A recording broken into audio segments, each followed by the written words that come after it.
Selamat pagi teman-teman 12 BDP. Ini kita melanjutkan materi yang BDP minggu lalu ya, tentang kita kemarin mempelajari tentang yang persamaan akuntansi. Sekarang kita akan coba mempelajari yang jurnal umumnya ya. Jurnal umum. Jurnal umum ini lembaran pencatatan transaksi harian dalam bentuk jurnal. Caranya sama seperti yang persamaan akuntansi kemarin ya. Jadi kalau persamaan akuntansi itu digunakan untuk latihannya aja. Kalau buat pencatatan prakteknya itu kita menggunakan jurnal umum. Seperti apa bentuk jurnal umumnya? Nah, ini ya. Misalkan namanya usaha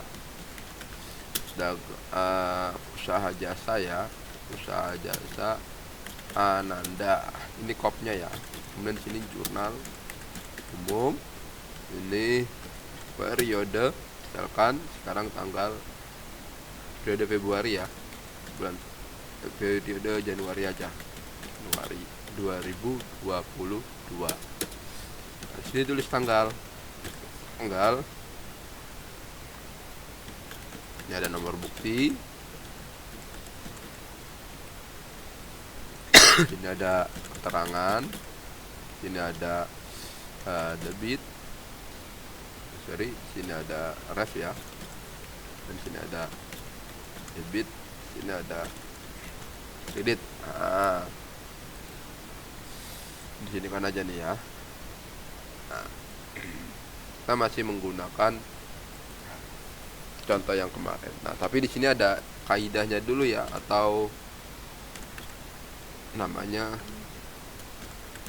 rumus saldo normal. Artinya kalau saldo normal ini kondisi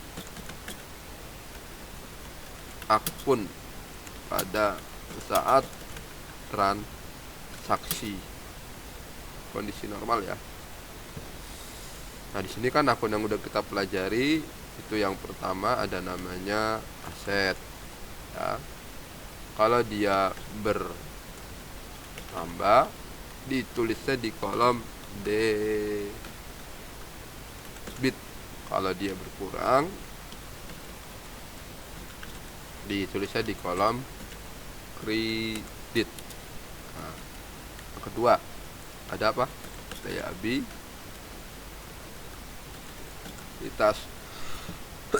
Kalau dia bertambah tulis kredit. Kalau di sini ditulis debit ya. 3 ekuitas. Kalau dia bertambah ditulis di kredit, kalau dia berkurang tulis di debit. Yang keempat pendapatan. Kalau dia bertambah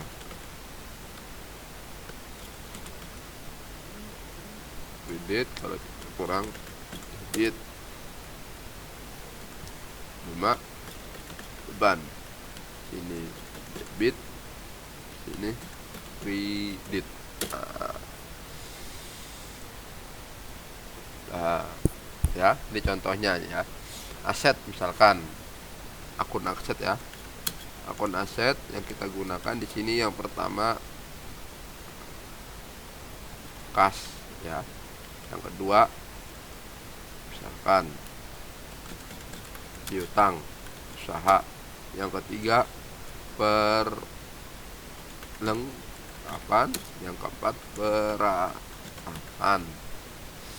Nah, itu ya contohnya. Terus akun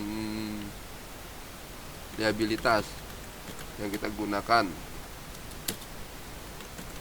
utang usaha, utang bank. Di sini akun apa lagi? Misalkan ekuitas yang kita gunakan modal usaha dan pref. Pref itu artinya pengambilan uang pribadi ya. Di bawahnya kita buat lagi ya. Misalkan di sini pendapatan. Ya, akun yang ini kita gunakan apa? Pendapatan jasa. Kemudian sini beban gaji misalkan ya, beban listrik, beban telepon. Nah, akun-akun ini nanti yang akan kita gunakan untuk buat jurnalnya ya, yang kita gunakan buat jurnal. Nah, ini kalau kalian nanti udah paham banget yang ini, kalian kalau buat jurnal umum sudah tidak perlu buat akun-akun lagi, cukup membaca transaksinya aja. Jadi nanti udah paham akun-akun apa aja yang akan digunakan. Karena kita ini baru belajar ya, biar bisa membiasakan, jadi kita pakai akun yang ini aja. Nanti kalau kita pakai contoh transaksi, maka contoh transaksi yang tidak jauh dari akun-akun ini. Misalkan tanggal 2 Januari, setoran modal usaha 10 juta. Setoran modal usaha ini kan bentuknya uang ya. Maka kalau bentuknya uang, apa akunnya? Nah, coba teman-teman jawab. Terus modal usaha ini adalah merupakan modal. Maka akunnya apa? Selain yang di akun aset, apakah ada di akun liabilitas, ekuitas, pendapatan, atau beban? Jadi debit dan kredit ini harus sama-sama terisi. Ketika debitnya diisi 10 juta, maka kreditnya juga harus diisi 10 juta. Ini berlaku hukum balance ya, keseimbangan. Prinsipnya sama atau caranya sama seperti yang ada di persamaan akuntansi. Nah, di sini kan kalau namanya setoran modal, kita lihat di saldo normal ini, kas itu kan bagian dari aset ya. Kalau namanya setoran modal kan berarti uang kasnya bertambah. Berarti dicatat di sini di kolom debit, ditulis ya. Kemudian akun yang berikutnya apa lagi? Ini uang 10 juta ini apa? Selain kas, oh dia sebagai modal. Berarti modal kelompoknya ada di mana? Ada di ekuitas. Ekuitas yang dimaksud itu bagian dari modal usaha. Ketika modal usahanya bertambah, maka dicatat di kredit. Ya, maka di sini kita buat ininya 2 Januari. Kita belum pakai bukti ya teman-teman, nanti kalau sudah terampil. Kas, ref juga sama. Ref bisa kita buat aja lah nomor ininya ya. Jangan deh, nanti aja refnya ya. Nanti teman-teman lebih banyak bingungnya. 10 juta. Nah, ini kalau begini berarti kurang gede ya. Nah, kemudian apa di bawahnya? Modal usaha. Berapa? 10 juta juga. Ini kan imbang ya. Di debit 10 juta, di kredit 10 juta. Artinya ada uang yang bertambah dalam bentuk kas. Kalau dia bertambah dicatat di kolom debit. Kalau dia berkurang di kredit. Tapi ini kan bukan berkurang ya, tapi ini setoran modal. Namanya setoran modal berarti uangnya bertambah. Kemudian setoran yang dimaksud adalah modal usaha.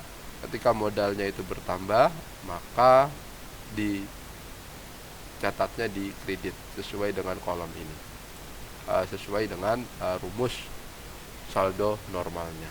Kemudian tanggal 3 kita buat ya.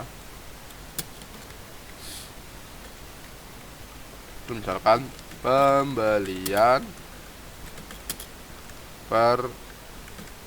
perlengkapan kantor, misalkan ya 2 juta tunai. Nah, kalau pembelian perlengkapan apa yang bertambah di akun ini? Apa di akun aset, liabilitas, ekuitas, pendapatan, dan beban, apa yang bertambah?